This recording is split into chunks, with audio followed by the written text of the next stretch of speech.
میں نے اپنے ان کمسن ساتھیوں کے لیے ایک مثال عرض کر رہا ہوں.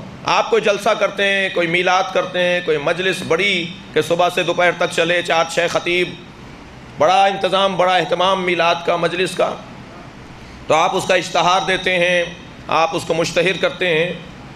تو جو آپ کے ہاں سب سے آخر میں پڑھنے والا ہوتا ہے اس کا نام سب سے پہلے لکھتے ہیں نا آپ.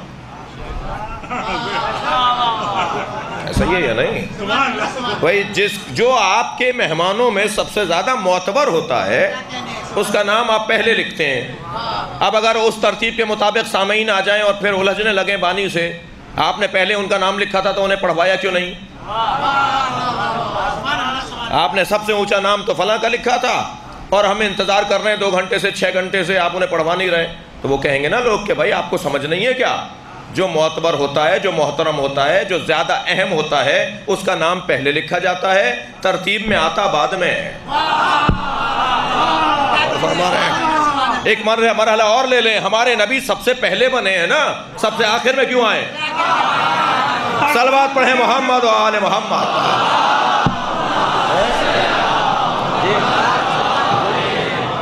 سب سے پہلے ہمارے نبی بنے ہیں، آئے سب سے آخر میں ہیں. 1,24,000 اللہ نے نبی بنائے، ہمارے نبی سب سے اول ما خلق اللہ نوری. کچھ نہیں تھا، میں ایک مجلس میں کہہ چکا ہوں، کچھ نہیں تھا. پروردگار عالم نے سب سے پہلا وجود جو خلق کیا ہے وہ نبی کا کیا ہے. اور فلسفی تو بہت آگے نکل جاتے ہیں، وہ کہتے ہیں کہ لا یصدر من الواحد الا الواحد.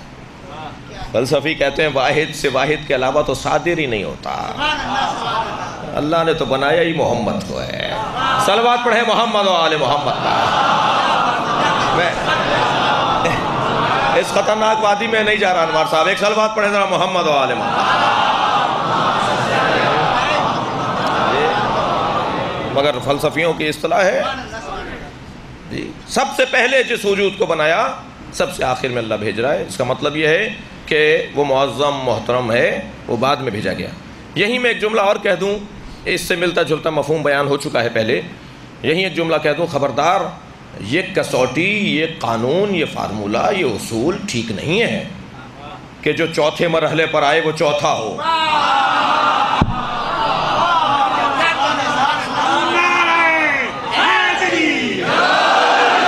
یہ ضروری نہیں ہے. صلوات پڑھ لیں محمد و آل محمد.